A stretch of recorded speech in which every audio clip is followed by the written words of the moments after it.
a great suburb. We're going to talk about Wheeler Heights. Over to you, Michael Burgio.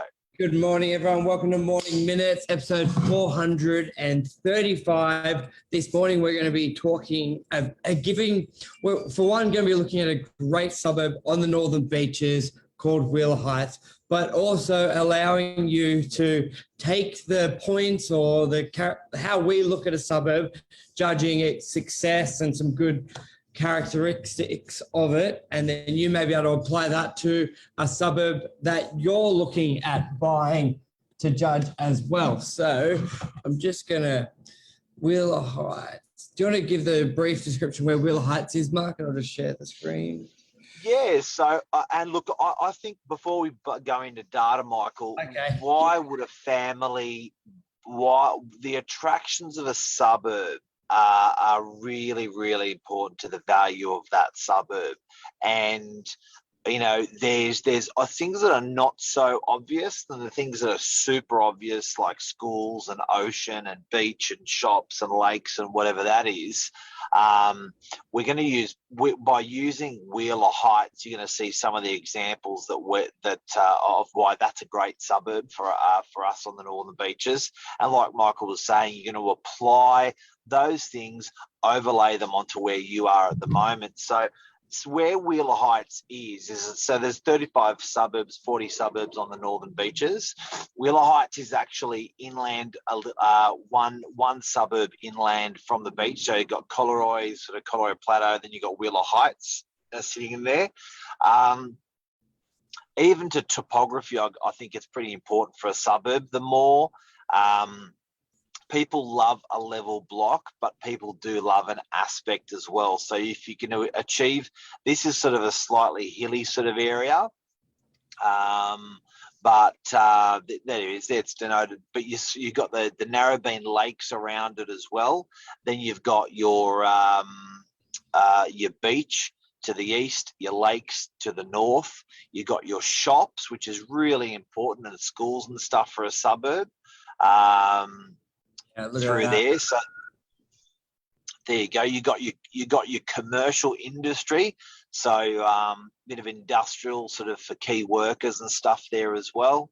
That beautiful lake straight above, the beautiful beach to the east. So these are some of the things that people are looking at for a great suburb. That they love water, they do love a shop, they do love a level block, they do love to be able to get to where they got to get to fast. Now, and I think it's also good to look at population, how many homes there are in an area, so you can put things into context. I find a lot of people, not say go wrong, but they look at a suburb and they don't have the context, like, 50 homes are on the market, maybe why a lot of people are leaving. It's like, well, normally there's 100, so 50 is not that large. Because you may be coming from an area that only sells 10 homes a month, and then you're looking at an area to look at to buy in it, and they're doing a lot more. So, and vice versa. So I think context is very key. So you want to know sort of the location, the population. And now look at Wheeler Heights we've got 7 parks covering population of 14,387 people. There are 884 dwellings, 119 units. So a pretty good size. That would be do you reckon that would be one of Northern Beach's smaller suburbs? But look at this, total listings on average is 26 and the median sale price is 2.16. What does that tell you, Mark? Every 2 weeks there's a house that's selling. $2 million is about on par, I reckon. Yeah. Only one property on the market in Wheeler Heights. That actually gives you a good point, where if you're looking to buy there, Mark, and there's nothing on the market you like, knowing this data helps you judge how long till another property comes up on the market, where if that were, say, 100, then you're like, okay, well, on average next week, 4 new homes will come up on the market and I can wait. Or if it's lower, you go, well, typically it may be a month before another house comes on the market and I want to buy something now. So, like I find that's very keen. I get that a lot in commercial property when a buyer who they're very keen to buy, they're almost calling every week thinking there's 10 new listings like residential. But I think it's good to know those figures, especially if you've really pinpointed a suburb you want to buy, and you need to know the volume.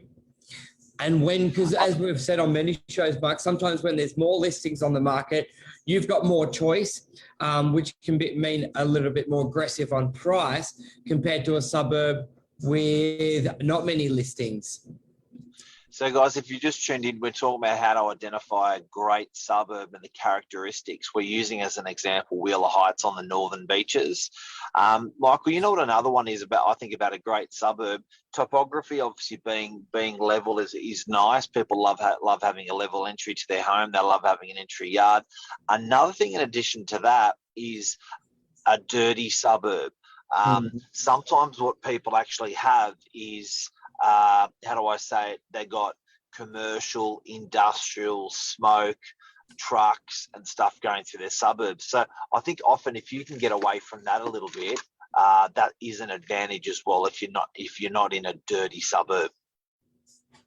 Yeah, that's very true. The variety. A lot of people may only want to be in a residential only area, which doesn't have, commercial use and things like that as well. Now, like it's pretty, you know? Yeah. Architecture.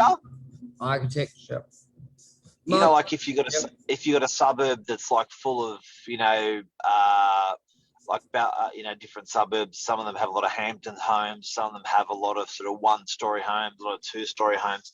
I think a suburb with pretty architecture, with the majority of the homes, does start pushing up or preserving the value of the suburb. Talk us through the importance of, or no importance, knowing the median sale price of an area. If you're a purchaser and you know the median, how does that help you when you're out on the weekends and comparing that to guide prices? Like Wheeler Heights median price is just under that sort of 2 million. What's the advantage of knowing the data for a buyer and the trend of the median?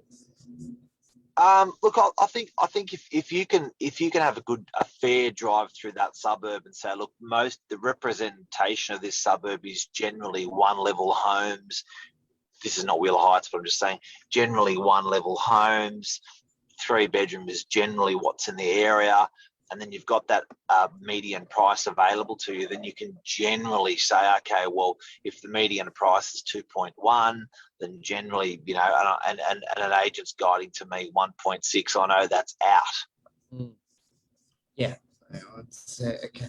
What else are you looking for when you're picking a suburb? So if you're purchasing and you say we want to live there, school's important, public transport? Yeah. I think for Wheeler Heights, public transport is a big thing. Schools are a big thing.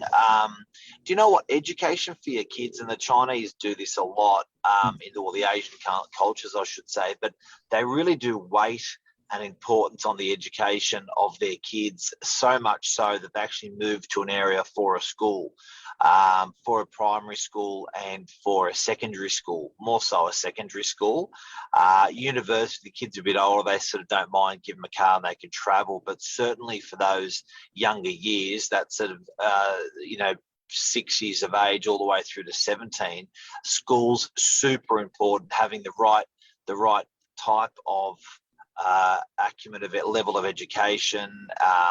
Some even choose a little bit of affluence as well, for that. But certainly Cromer High School's got a cracker primary school public system. And, Wheeler Heights is also close to not only my favourite Cromer High School where I was educated. No comment. Yeah. And Pittwater House is a really good private school as well. But, there's good private schools around, there's good public schools around, and I think that helps with livability for a suburb.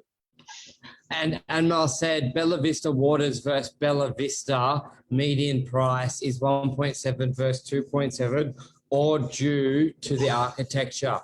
So you've probably got a suburb that's a lot of Metricon standard homes, and then a lot of people doing really boutique, beautiful homes. Reminds me of Melbourne. If anyone says anything about architecture, there's a lot of that in Melbourne. And I'll say it's more the culture in the schools when other kids are dedicated to high performance. This is what parents look for. And I think, like, you bring back to Wheeler Heights, in the general blurb of the suburb, it says most of the population are 40 to 45 with children, paying on average a $4,000 mortgage. So looking at that type of data, we'll see, like, if you've got a suburb that is mainly parent, that's going to sort of reflect what everyone wants. Is going to be, and you're a parent with kids, then being in that environment, you're going to have a lot of the same sort of the same sort of response. I'm trying to think of the word.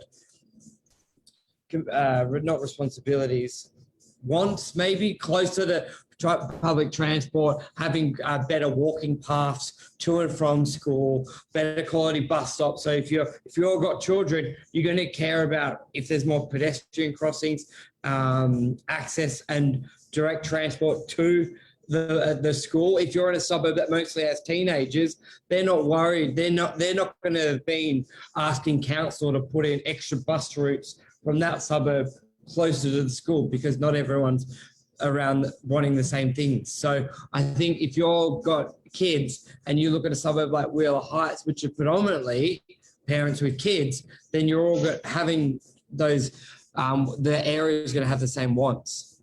Can't think of the right word, but I think you get the point.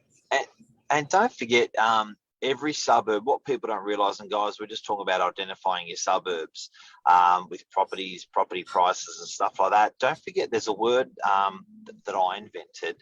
It's called the suburb churn. So every suburb has a churn of empty nesters, which is also a churn of young families moving in. It's pretty much the same thing. It actually marries up, or it anchors up to when the suburb was originally developed. So people will generally get in when their kids are sort of 3, 4, 5 years of age, and they will get out when their kids are sort of 20, 22, 25 years of age. So there's about a 15 to 20 year churn that go on in most suburbs. So you'll see this particularly in newly anchored suburbs. So,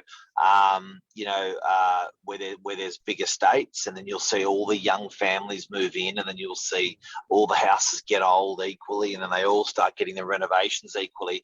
So Narrowena, or let's go back to Wheeler Heights. Wheeler Heights is probably about a 35, 40-year-old suburb now.